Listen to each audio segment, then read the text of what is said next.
Você lembra da última vez que começou algo com tudo? Academia, dieta, curso online, aquele projeto que ia mudar sua vida. Nos primeiros dias, energia total. Você acorda animado, segue o plano, se sente diferente.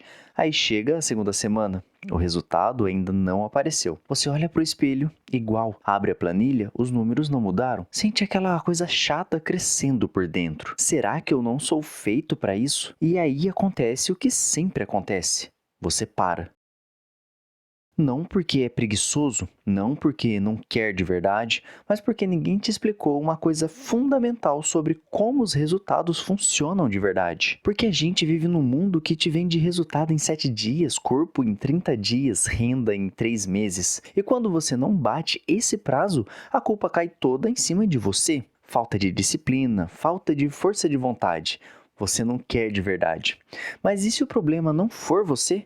E se o problema for que ninguém te ensinou a ter paciência do jeito certo? Nesse vídeo, eu vou te mostrar porque seus objetivos demoram mais do que você espera e porque isso não é fraqueza sua, é biologia. Vou te explicar o que a ciência diz sobre paciência, sobre progresso real e sobre como as pessoas que alcançam resultados duradouros pensam diferente das que desistem. Não tem fórmula mágica aqui, mas tem algo melhor: clareza. Então, se você já desistiu de algo importante para você mais de uma vez, fica comigo até o final. Esse vídeo foi feito para você. Deixa eu te fazer uma pergunta simples. Você já plantou alguma coisa na vida? Uma planta, uma semente, qualquer coisa. Se já plantou, você sabe que existe um período estranho logo no começo. Você prepara a terra, coloca a semente, rega todo dia e não acontece nada. Você olha para o vaso de manhã, terra. De tarde, terra. No dia seguinte, terra. Parece que nada está funcionando, parece desperdício de tempo. Mas embaixo da terra, alguma coisa está acontecendo. A semente está quebrando a casca, está criando raízes, está se estruturando para aguentar o peso de crescer. E quando o broto finalmente aparece, parece que foi do nada, de um dia para o outro, mas não foi. Foi semanas de trabalho invisível. Esse é exatamente o mecanismo por trás de qualquer objetivo real que você já tentou alcançar na sua vida. Existe uma fase que ninguém te conta. A fase em que você está fazendo tudo certo e não vendo nada. Os cientistas chamam isso de período de latência. Mas você não precisa decorar esse nome. O que você precisa entender é o seguinte: progresso real quase nunca é visível no começo. E isso não é motivacional, isso é biológico. Pensa comigo. Quando você começa a treinar, o que acontece primeiro no seu corpo? A maioria das pessoas acha que o músculo cresce logo nas primeiras semanas. Não é assim. O que acontece primeiro é o que o seu sistema nervoso começa a aprender. O seu cérebro está descobrindo como acionar os músculos de forma mais eficiente, está criando novos padrões de movimento, está reorganizando conexões internas. Você não vê isso no espelho, mas está acontecendo. Só depois de semanas, às vezes meses, que o corpo começa a mostrar as mudanças físicas que todo mundo consegue ver. O pesquisador Daniel Warpert, da Universidade de Cambridge, passou décadas estudando como o cérebro controla o movimento, e uma das coisas que ele mostrou é que o sistema nervoso precisa de repetição acumulada antes de começar a operar com eficiência real. Em outras palavras, você tem que fazer muito antes de ficar bom em qualquer coisa. E esse princípio não vale só para academia, vale para aprender um idioma, vale para construir um negócio, vale para melhorar um relacionamento, vale para qualquer coisa que importa de verdade. Agora deixa eu te contar algo que vai mudar como você enxerga o tempo. Existe um conceito chamado crescimento não linear. Parece complicado, mas é simples. A gente foi criado para pensar em progresso dessa forma: esforço mais tempo igual a resultado proporcional. Você faz 10 horas de trabalho, você espera 10 horas de resultado. Mas a vida real não funciona assim. A vida real funciona mais ou menos desse jeito: você faz 10 horas de trabalho e não vê nada. Mais 10 horas, nada. Mais 10 horas, ainda nada. E aí, de repente, um salto, um resultado desproporcional ao esforço daquela semana. Porque você não estava colhendo o esforço daquela semana específica. Você estava colhendo tudo que veio antes. Os economistas têm um nome para isso. Chamam de efeito composto. Warren Buffett, o investidor mais famoso do mundo, ficou com 97% de toda a sua riqueza depois dos 65 anos. Não porque ele começou a trabalhar mais aos 65 anos, mas porque o dinheiro que ele tinha acumulado antes finalmente chegou no ponto de explodir. O mesmo mecanismo que funciona no dinheiro funciona em você, só que a gente desiste antes desse estouro. Você consegue ver o padrão? A semente que fica semanas embaixo da terra, o músculo que se reorganiza antes de crescer, o dinheiro que acumula antes de explodir. Todos eles têm uma coisa em comum: o trabalho vem antes do resultado. Sempre. E o problema não é que você não aguenta esperar. O problema é que ninguém te mostrou o que está acontecendo embaixo da terra enquanto você espera. Então, da próxima vez que você olhar para o seu esforço e não ver nada, lembra da semente. Ela não está parada. Ela está crescendo onde você ainda não consegue ver. Então, se o progresso funciona assim, se a ciência já mostrou que resultados reais levam tempo, por que a gente continua desistindo? Porque você sabe disso. Eu sei disso, todo mundo sabe disso. E mesmo assim, a gente abandona o objetivo na terceira semana. Existe um vilão nessa história. E ele não tem o nome que você está pensando. Não é preguiça, não é falta de força de vontade, não é fraqueza de caráter. O vilão tem um nome muito mais específico. E quando você entender como ele funciona, você nunca mais vai se culpar da mesma forma. O vilão se chama expectativa desajustada. Deixa eu te explicar o que isso significa na prática. Quando você começa um objetivo novo, o seu cérebro faz uma projeção automática. Ele olha para o esforço que você está colocando e calcula quanto tempo vai levar para ver um resultado. O problema, essa projeção quase sempre está errada. E não por pouco. Por muito. Existe uma pesquisa clássica do psicólogo Roy Baustman, da Universidade da Flórida, sobre o que ele chamou de esgotamento do ego. O que ele descobriu foi o seguinte: a capacidade de uma pessoa de persistir numa tarefa difícil não é infinita, ela é como uma bateria. Você começa o dia com a carga cheia, cada decisão difícil que você toma gasta um pouco dessa bateria. Cada vez que você resiste a uma tentação, gasta mais. Cada vez que você faz um esforço sem ver resultado, gasta mais ainda. E quando a bateria acaba, a vontade vai junto. Não porque você é fraco, mas porque você é humano. Mas aqui está o ponto que ninguém fala sobre essa pesquisa. A bateria descarrega muito mais rápido quando você não vê progresso. Pense assim: se você está correndo numa esteira e consegue ver o tempo passando, a distância aumentando, as calorias subindo, você aguenta mais. Agora imagina correr na mesma esteira, com a tela apagada, sem saber quanto tempo passou, sem saber quantos quilômetros você fez, sem nenhuma informação de progresso. Quanto tempo você aguentaria? Bem menos, né? Exatamente isso que acontece quando você persegue um objetivo sem conseguir medir o progresso real. Seu cérebro não vê movimento, e cérebro parado é cérebro em pânico, porque o seu cérebro foi construído ao longo de milhares de anos de evolução para buscar recompensas rápidas, não recompensas em 6 meses, recompensas agora, ou pelo menos logo. Os neurocientistas chamam isso de viés de desconto temporal. Em linguagem simples, seria assim: o seu cérebro automaticamente valoriza mais o que está perto do que o que está longe.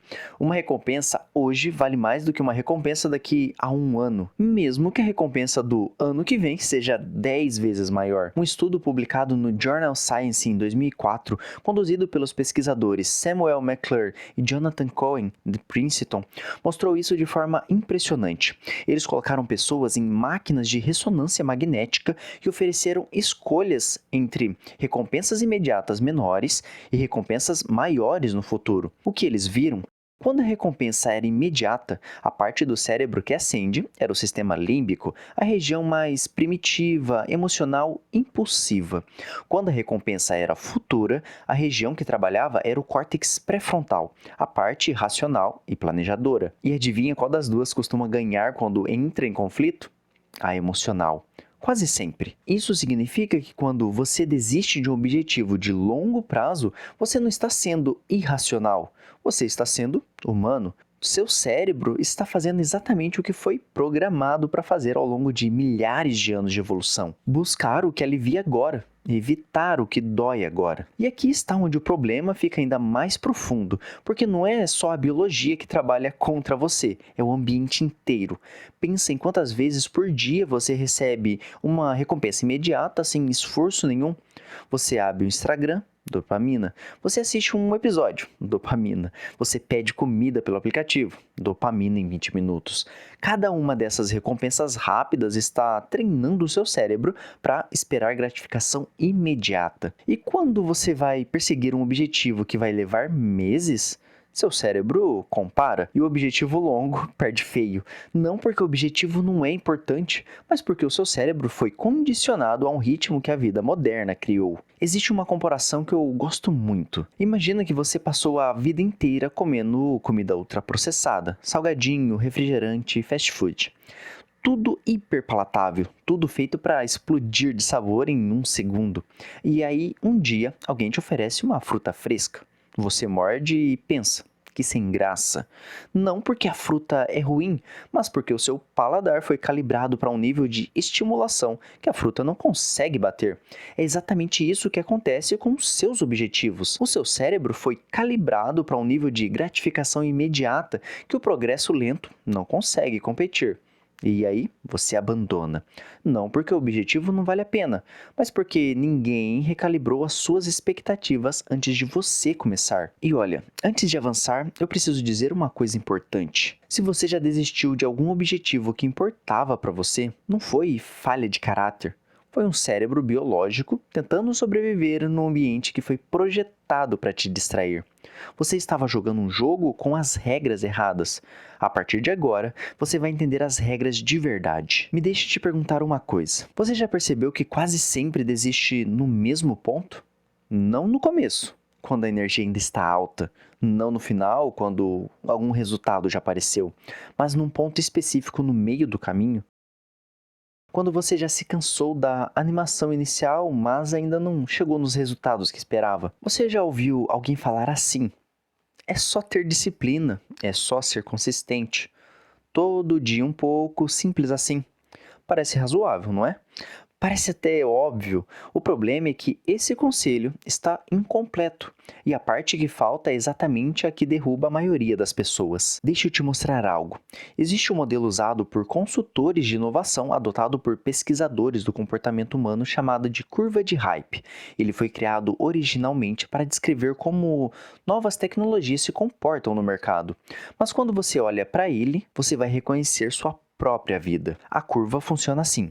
No começo de qualquer coisa nova, existe um pico, um momento de euforia. Você está animado, motivado, cheio de energia. Tudo parece possível. Você conta para todo mundo, monta uma planilha, você compra o tênis novo. Esse pico tem até nome, chama de pico de expectativas infladas. E sabe o que vem logo depois desse pico? Uma queda.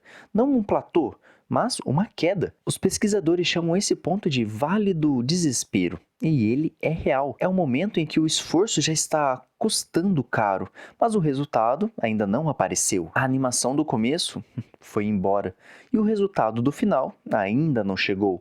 Você está no meio, no lugar mais escuro da jornada. E é exatamente aqui que a maioria das pessoas desiste. Não porque o objetivo era errado desde o começo, não porque o esforço era insuficiente, mas porque ninguém avisou que esse vale existe. E quando você chega nele sem aviso, parece que o problema é você. Agora eu vou destruir um mito. Um mito que provavelmente está sabotando você há anos. O mito é esse: pessoas que alcançam grandes resultados têm mais motivação do que você. Falso. Completamente falso. E a ciência comprova isso de uma forma que vai te surpreender. Em 2007, a psicóloga Angela Duckworth, da Universidade da Pensilvânia, publicou uma pesquisa que virou um dos estudos mais citados da psicologia moderna. Ela queria entender o que diferenciava pessoas que alcançavam resultados excepcionais das que desistiam. O que ela esperava encontrar? Talvez inteligência, talvez talento, talvez motivação. E o que ela encontrou? Nenhum desses. O fator número 1 era algo diferente. Ela chamou de grit. Em português seria uma perseverança apaixonada. E aqui está a parte que destrói o mito. Grit não é motivação. Motivação é faísca. Grit é o combustível que queima mesmo quando a faísca apagou. As pessoas com alto nível de grit, que Duckworth estudou, não eram mais motivadas do que as outras. Elas simplesmente tinham aprendido a continuar sem motivação. Isso é importante. Aprendido a continuar sem motivação. Não é dom, não é personalidade, não é caráter especial. É uma habilidade. E habilidades se aprendem. Mas tem uma parte da pesquisa de Duckworth que quase ninguém menciona. E ela é talvez a mais importante de todas. As pessoas com alto grit não eram as que mais sofriam no processo, eram as que tinham clareza sobre o porquê do processo. Elas sabiam exatamente o que estavam construindo. E essa clareza funciona como um mapa no escuro. Mesmo sem ver o destino, elas sabiam que estavam no caminho certo.